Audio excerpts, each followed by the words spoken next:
नमस्कार दोस्तों, स्वागत है आपका संपूर्ण अध्ययन में। आज हम पढ़ने वाले हैं इतिहास, कक्षा 6 की इतिहास की पुस्तक का अध्याय 3। ठीक है दोस्तों, इस अध्याय का नाम है आरंभिक नगर। ठीक है, तो इस अध्याय में हम आरंभिक नगरों के बारे में जानेंगे। ठीक है, जो पुराने समय में हमारे हमारे आसपास जो प्राचीन नगर हैं उनके बारे में। ठीक है दोस्तों, तो देखिए आप यहाँ पे दो लड़कों के चित्र देख रहे होंगे।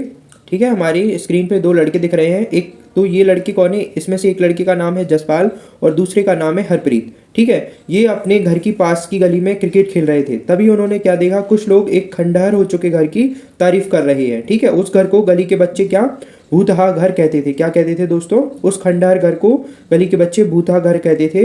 ठीक है, तो उनमें से जो व्यक्ति जो उस घर की तारीफ कर रहे हैं उनमें से एक व्यक्ति कहता है कि इसकी वास्तुकला देखो। ठीक है, एक क्या कहता है, इसकी वास्तुकला देखो, क्या आपने कहीं लकड़ी की इतनी सुंदर नक्काशी देखी है।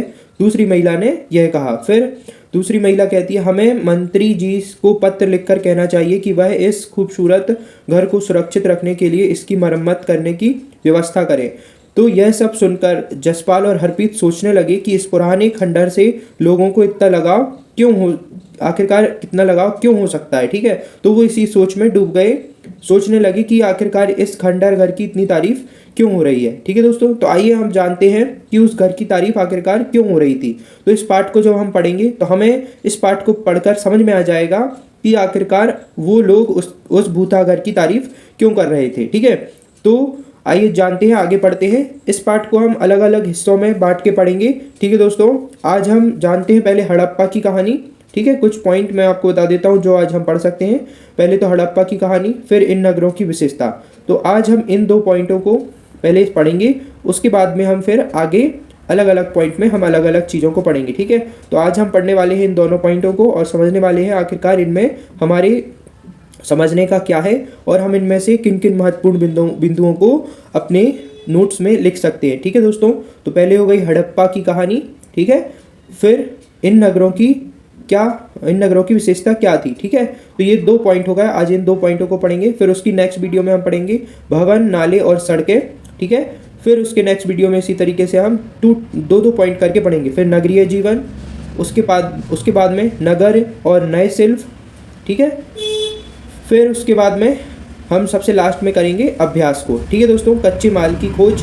ठीक, तो इसी प्रकार से हम अलग अलग हिस्सों में अब से इन अध्यायों को पढ़ेंगे। ठीक है, इससे क्या होगा, इससे ये होगा कि एक तो वीडियो बड़ी नहीं बनेगी, छोटी बनेगी, तो आप उसे ध्यान से देखेंगे भी और आपको अच्छे से समझ में भी आएगा। ठीक है, इकट्ठा जब हम बड़ी वीडियो बना लेते हैं तो उसमें क्या होता है, कभी कभी हम पढ़ते पढ़ते बोर भी हो जाते हैं। ठीक है दोस्तों, तो आधी वीडियो हम बंद करके रख देते हैं, तो इसलिए इसको मैंने अलग अलग पार्ट में बांटा है। सारी वीडियो जो भी इतिहास की होंगी, जो भी वीडियो होंगी, वो एक एक टॉपिक वाइज आएंगी। ठीक है दोस्तों, तो सबसे पहले आज हम इसमें जानते हैं हड़प्पा की कहानी। ठीक है, तो आप पूरी वीडियो को पूरा देखें। ठीक है, तो आइए जानते हैं सबसे पहले हड़प्पा की कहानी। अक्सर पुरानी इमारतें अपनी कहानी बताती हैं। ठीक है, तो जो पुरानी इमारतें होती हैं वो अपनी कहानी बताती हैं। कैसे कहानी बताती हैं, देखिए जब आप किसी भी पुरानी इमारत में जाएंगे, जो कि प्राचीन किले हैं उनमें जाएंगे, तो आपको वहाँ पे बहुत से चित्र देखने को मिलेंगे, वहाँ पे नक्काशीदार खंबे देखने को मिलेंगे, नक्काशीदार दरवाजे देखने को मिलेंगे। तो वो सब जो उधर की डिज़ाइन है, जो नक्काशी है, वो अपनी ही कहानी खुद बयां करती है। ठीक है, हमें इससे पता चलता है उस समय के लोग किस तरह से अपने क्रियाकलाप, अपने जीवन यापन को जीते थे, उस समय की संस्कृति क्या थी। तो वहाँ की हम नक्काशी और चित्रकारी और वहाँ की उस समय उस इमारत की वास्तुकला को देखकर पुरानी उस इमारत की कहानी को जान सकते हैं। तो देखिए लगभग 150 साल पहले जब पंजाब में पहली बार रेलवे लाइन बिछाई जा रही थी। ठीक है दोस्तों, जैसे कि आपको पता होगा हमारे देश पे किसने, अंग्रेजों ने हमें गुलाम बना लिया था। ठीक है दोस्तों, तो वो अपने स्वार्थ के लिए, ठीक है, अपने माल ढोने के लिए वहाँ पे क्या बिछा रहे थे, रेलवे लाइन बिछा रहे थे। ठीक है, अपने खुद के लिए वो रेलवे लाइन बिछा रहे थे। तो जब वो इस काम में लगे हुए थे तो उन इंजीनियर को अचानक एक हड़प्पा पुरा स्थल मिला। ठीक है, वहाँ पे क्या मिला, हड़प्पा पुरा स्थल मिला, जो आधुनिक पाकिस्तान में स्थित है। ठीक है, तो जो हड़प्पा पुरा स्थल है वो अभी कहाँ पे है, आधुनिक पाकिस्तान में है। ठीक है, उन्होंने सोचा यह एक खंडहर है जहाँ से अच्छी ईंटें मिलेंगी। यह सोचकर वे हड़प्पा के खंडहरों से हजारों ईंटें उखाड़ ले गए। जिससे उन्होंने रेलवे लाइन बिछाई। इससे कई इमारतें पूरी तरह नष्ट हो गई। ठीक है दोस्तों, तो देखिए वो रेलवे लाइन बिछाने के लिए हजारों ईंटें वहाँ से उखाड़ ले गए। ठीक है, तो उन्होंने ये नहीं सोचा कि ये कुछ और भी हो सकता है। ठीक है, इसलिए उन्होंने वो ईंटें उखाड़ ली और वो वहाँ से ले गए। तो इस कारण क्या हुआ, वहाँ पे जो और भी दूसरी अच्छी इमारतें थीं, वो कुछ इमारतें उनमें से पूरी तरह नष्ट हो गईं। तो इसलिए हमें कुछ चीज़ों का इतिहास अच्छे से नहीं पता चल पाया। इसके बाद लगभग 80 साल पहले पुरातत्वविदों ने इस स्थल को ढूंढा। ठीक है, तो ये इन इंजीनियरों को ये पुरा स्थल बहुत साल 150 साल पहले लगभग मिल गया था, लेकिन उन्होंने इस पर ध्यान नहीं दिया। फिर इसके बाद आज से लगभग 80 साल पहले पुरातत्वविदों ने इस स्थल को ढूंढा, तब पता चला यह खंडर उपमहाद्वीप का सबसे पुराने शहरों में से एक है। ठीक है दोस्तों, तो ये जो पुरा स्थल मिला, हड़प्पा पुरा स्थल, ये हमारे भारतीय उपमहाद्वीप का सबसे पुराना शहर है। ठीक है, चूंकि इस नगर की खोज सबसे पहले हुई, इसलिए बाद में मिलने वाले इस तरह के सभी पुरा स्थलों में जो इमारतें और चीज़ें मिली, उन्हें हड़प्पा सभ्यता की इमारतें कहा गया। ठीक है दोस्तों, तो देखिए क्या हुआ, सबसे पहले कौन सा पुरा स्थल मिला, हड़प्पा पुरा स्थल मिला। ठीक है, सबसे पहले कौन सा पुरा स्थल मिला, सबसे पहले हड़प्पा पुरा स्थल मिला। इसलिए बाद में जितने भी पुरा स्थल मिले उनको हड़प्पा के नाम पर, ठीक है, क्या रख दिया गया, इसका नाम हड़प्पा सभ्यता रख दिया गया। तो बाद में जितने भी नगर मिले उन्हें हड़प्पा सभ्यता की नगर कहा गया। ठीक है, देखिए यहाँ पे आप एक इस पॉइंट को नोट कर सकते हैं, इन शहरों का निर्माण लगभग 4700 साल पहले हुआ था। ठीक है दोस्तों, तो हड़प्पा सभ्यता की जो इमारतें थी, हड़प्पा सभ्यता का जो शहर था, वो लगभग कितने साल पहले हुआ, 4700 साल पहले ये विकसित हुई थी हड़प्पा सभ्यता। ठीक है दोस्तों, तो आप इस पॉइंट को नोट कर सकते हैं। आइए अब आगे जानते हैं। प्रायः पुरानी इमारतों को तोड़कर उनकी जगह नए भवन बनाए जाते हैं। ठीक है, क्या होता है, देखिए जब हमारे भी घर पुराने हो जाते हैं, 50 साल 100 साल पुराने हमारे घर हो जाते हैं, तो वो जर्जर हो जाते हैं। ठीक है, उनमें कुछ ना कुछ मरम्मत करने की ज़रूरत होती है और कभी कभी वो इतने बेकार हो जाते हैं कि उन्हें हमें तोड़ना पड़ता है। ठीक है, तो पुरानी इमारतों को तोड़कर उनकी जगह नए भवन बनाए जाए। क्या तुम्हें लगता है कि पुरानी इमारतों को सुरक्षित रखना चाहिए? तो देखिए दोस्तों, पुरानी इमारतें जो हमारी ऐतिहासिक इमारतें हैं, बहुत पुरानी इमारतें हैं, तो उन्हें हमें सुरक्षित रखना चाहिए और यह उस भवन पे निर्भर करता है कि उसे तोड़ें अथवा नहीं तोड़ें। ठीक है, अगर भवन ज़्यादा ही जर्जर है, अगर कोई पुराना किला बहुत ही ज़्यादा जर्जर हो चुका है, तो और उस पर जाना क्या है, खतरे से खाली नहीं है, तो उसे गिरा देना ही अच्छा होगा। ठीक है, उसको क्या करना होगा, तोड़ना ही अच्छा होगा। ठीक है, तो ये उस भवन पे निर्भर करता है कि भवन की स्थिति क्या है। ठीक है, अगर भवन की स्थिति ऐसी है कि उसे सुरक्षित रखा जा सकता है तो उसे ज़रूर सुरक्षित रखना चाहिए। अगर उसकी स्थिति ऐसी नहीं है कि उसे सुरक्षित नहीं रखा जा सकता, तो उसे गिरा देना ही अच्छा होगा। ठीक है दोस्तों, आइए ये जान लेते हैं।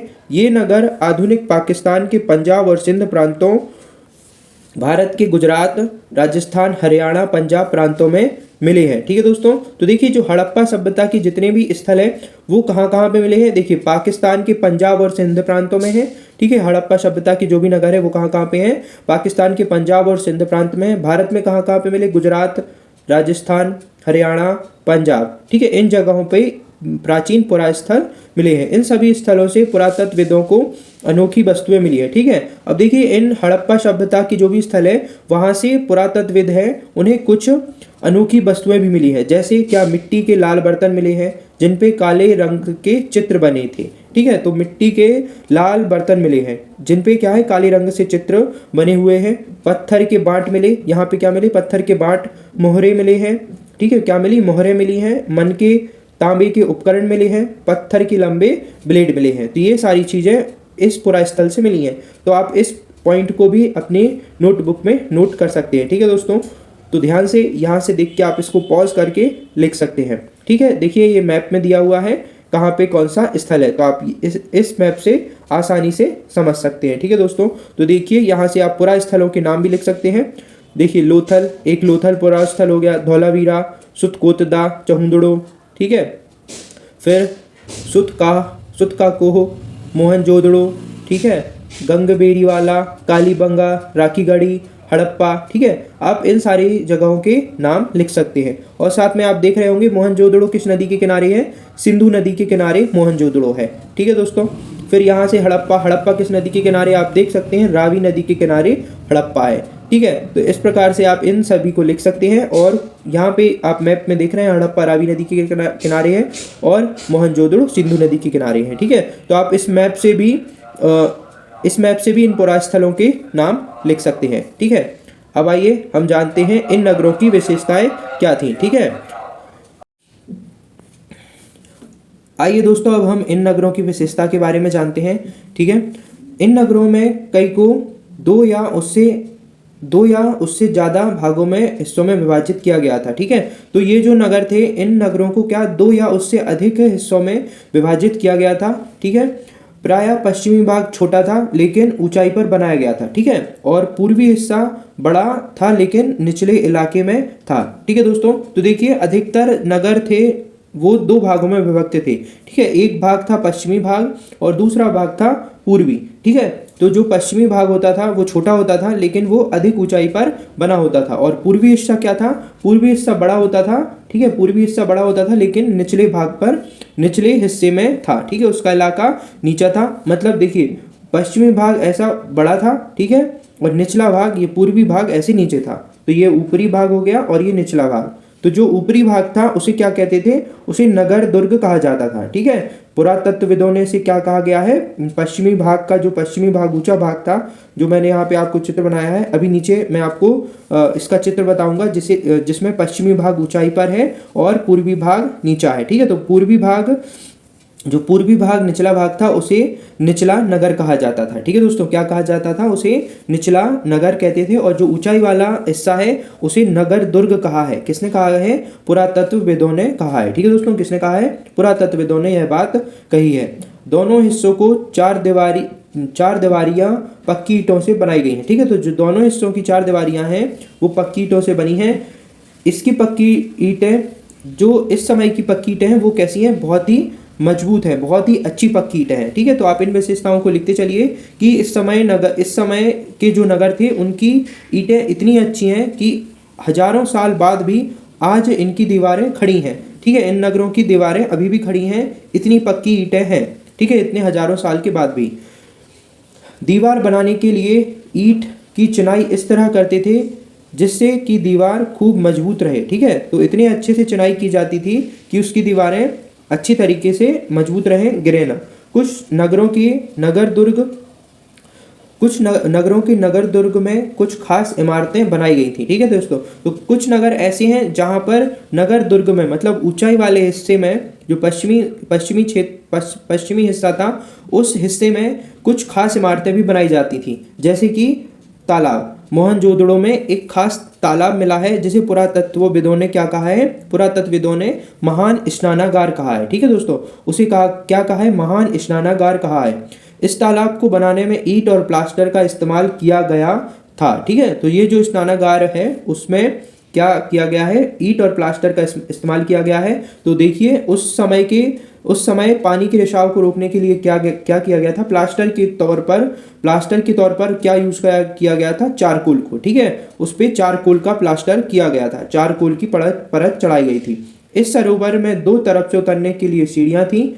ठीक है, कितने तरफ से, दो तरफ से सीढ़ियां थी। चारों ओर कमरे बनाए गए थे जिसमें जाकर उस समय के लोग कपड़े बदल सकते होंगे। ठीक है, इससे अब देखिए स्नानागार है उसको भरने के लिए कुछ तो लगेगा। जैसे आज के समय में स्विमिंग पूल होता है तो स्विमिंग पूल को हम नल चला के भर देते हैं। ठीक है, इसी तरह से उस समय के इस स्नानागार को भरने के लिए कुएं का उपयोग किया जाता था। ठीक है, कैसे आता था, कुएं से आता था। कुएं के द्वारा इस स्नानागार में पानी भरते थे। ठीक है, और इसे खाली करने के लिए वहां पे बड़े बड़े क्या बनाए गए थे, नालियां बनाई गई थी। ठीक है, उपयोग के बाद इसको खाली कर दिया जाता था। तो खाली करने के लिए बड़ी बड़ी नालियां बनाई गई थी जिनके द्वारा इसे खाली कर दिया जाता था। शायद यहाँ विशिष्ट नागरिक विशेष अवसरों पर स्नान करते थे। ठीक है दोस्तों, तो देखिए हमारे पुरातत्वविदों ने क्या अनुमान लगाया कि ये स्नानागार क्यों बनाए गए। ये स्नानागार इसलिए बनाए गए ताकि वहाँ के विशिष्ट लोग थे वो आके विशेष अवसर पर स्नान कर सकें। ठीक है, कालीबंग और लोथल जैसे अन्य नगरों में अग्निकुंड मिले हैं। ठीक है, कालीबंग और लोथल जैसे नगरों में क्या मिले हैं? अग्निकुंड मिले हैं, जहां संभवतः यज्ञ किए जाते होंगे। हड़प्पा, मोहनजोदड़ो और लोथल जैसे कुछ नगरों में बड़े बड़े भंडार गृह भी मिले हैं। ठीक है, तो आप इस पॉइंट को भी नोट कर सकते हैं कि हड़प्पा, मोहनजोदड़ो और लोथल जैसे कुछ नगरों से क्या मिले हैं? बड़े बड़े भंडार गृह मिले हैं। ठीक है, तो इससे क्या अनुमान लगाया जा सकता है कि वहां पे कुछ ना कुछ खाने की चीज या कुछ भी ऐसी चीज का भंडार किया जाता था जो कि भंडार जिसे बाद में वो उपयोग कर सकें। अब देखिए, आप ये देख सकते हैं महान स्नानागार। ठीक है, ये महान स्नानागार है। ठीक है, आप इसको ध्यान से देख सकते हैं। तो देखिए यहाँ पे एक ये सामने से सीढ़ी उतरने के लिए है और एक यहाँ से सीढ़ी उतरने के लिए है। ठीक है दोस्तों, बाजू में ये नालियाँ भी बनी हुई हैं जहाँ से शायद पानी को भरा जाता होगा, और यहाँ नीचे कहीं इस तरफ एक ऐसी नाली भी बनी होगी जिससे कि पानी निकाल दिया जाता होगा। ठीक है दोस्तों, तो हमने आज इन दो पॉइंटों को समझा। पहला, हमने जाना हड़प्पा सभ्यता की कहानी के बारे में, और दूसरा हमने पढ़ा क्या? इन नगरों की विशेषता। ठीक है दोस्तों, तो इसके आगे अब हम क्या पढ़ेंगे? इसके आगे हम पढ़ेंगे भवन, नाले और सड़कें। ठीक है दोस्तों, तो इस समय की नगर में क्या है, इस समय की नगरों के बारे में हम और जानेंगे कि इस समय के नगर में जो भवन थे वो कैसे थे, इस समय की सड़कें कैसी थी, यहाँ पे जल निकासी के लिए क्या क्या चीज़ें थी। ठीक है दोस्तों, जल निकासी कैसे होती थी, इन सब के बारे में हम जानेंगे। ठीक है दोस्तों, तो मिलते हैं नेक्स्ट वीडियो में। आप मेरी वीडियो को ज़्यादा से ज़्यादा शेयर करें, लाइक करें और मेरे चैनल को सब्सक्राइब करें। जो भी नए नए व्यूअर्स हैं, प्लीज़ सब्सक्राइब माय चैनल। तो मिलते हैं नेक्स्ट वीडियो में। जय भारत।